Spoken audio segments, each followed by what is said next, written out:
Hello दोस्तों, स्वागत है आपका मेरे YouTube channel let's study with Poonam में, जिसमें हम जीके जीएस से रिलेटेड टॉपिक के बारे में चर्चा करते हैं और आपके लिए नए नए विषयों को खोज कर लाते हैं। तो आज हम बात करने वाले हैं दिल्ली में हुए एक प्लेन हादसे के बारे में। तो चलिए वीडियो को शुरू करते हैं। 12 नवंबर 1996 की उस शाम को सऊदी एयरलाइंस की एक उड़ान ने हमेशा की तरह दिल्ली हवाई अड्डे से उड़ान भरी। मौसम साफ था, हवा भी शांत थी। कोई भी ऐसा संकेत नहीं था जिससे कि पता चल सके कि कुछ ही पलों में हजारों फीट की ऊंचाई पर लगभग 350 यात्री सहित ये विमान चकनाचूर हो जाएगा।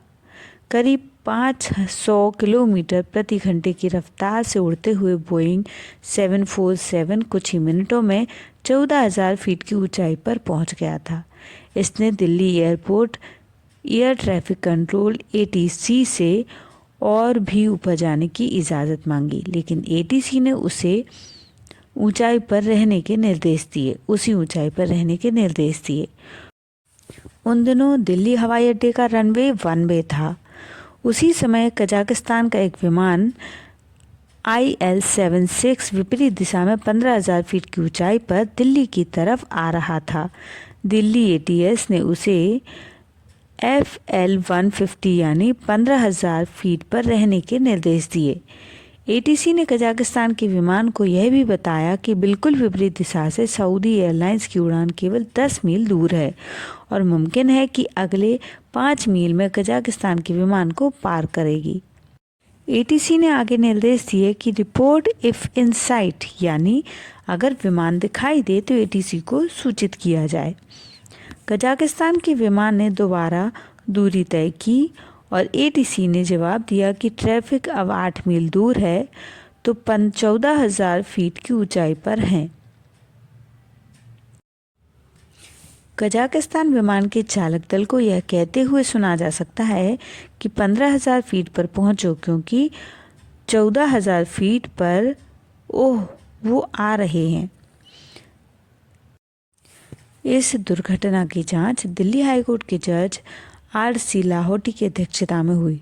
जांच में पता चला कि कजाकिस्तान के विमान के कॉकपिट में जो बातचीत हुई उसके अनुसार रेडियो अधिकारी ने दोनों विमानों के टकराने के ठीक 4 सेकंड पहले सऊदी विमान को सामने देखा था। यह घटना विमानन इतिहास में सबसे भयानक दुर्घटनाओं में से एक है। इस दुर्घटना में 8 देशों के कुल 351 लोग मारे गए थे, जिनमें सऊदी एयरलाइंस की फ्लाइट में 312 यात्री, 23 चालक दल के सदस्य थे और कजाकिस्तान के विमान में 32 यात्री और चालक दल के 5 सदस्य शामिल थे। इसी तरह सऊदी विमान चालक दल के अंतिम शब्दों में यही पता चला कि उन्होंने भी कजाकिस्तान विमान को आखिरी समय पर देखा था और वो समझ गए थे कि मौत उनके बहुत करीब है। विमान के मलबे से अंदाज़ा लगाया जा सकता है कि कजाकिस्तान का विमान सऊदी विमान के नीचे आ चुका था। जैसे ही सऊदी विमान दिखाई दिया, उसने तुरंत अपनी सही ऊंचाई 15,000 फीट पर पहुंचने की कोशिश की और बिल्कुल आखिरी समय में उसका पिछला हिस्सा सऊदी विमान के दाएं पर टकरा गया। जमीन पर 2 विमानों को दुर्घटनाग्रस्त होने के कोई चश्मदीद गवाह नहीं थे, लेकिन हवा में एक व्यक्ति था जिसने दुर्घटना के कुछ ही क्षण बाद का हाल ATC को बताया।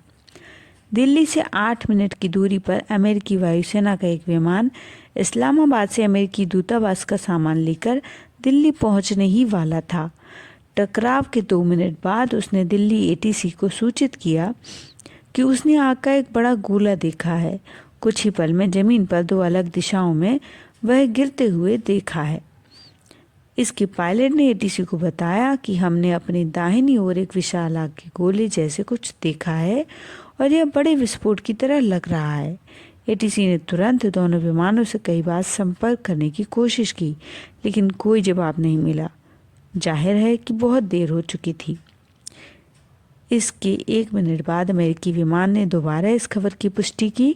उन्होंने पहले से बिजली चमकने की कोई घटना समझा था, लेकिन उन्होंने स्पष्ट किया कि हमें इस समय अपने उत्तर पश्चिम में लगभग 40 मील दूर 2.5 और 2 आग के गोले दिखाई दे रहे हैं।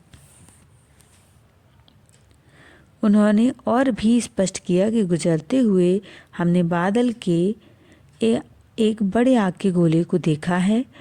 मुझे मलबा भी दिखाई दे रहा है जो ज़मीन पर 2 अलग अलग जगहों पर गिरा है।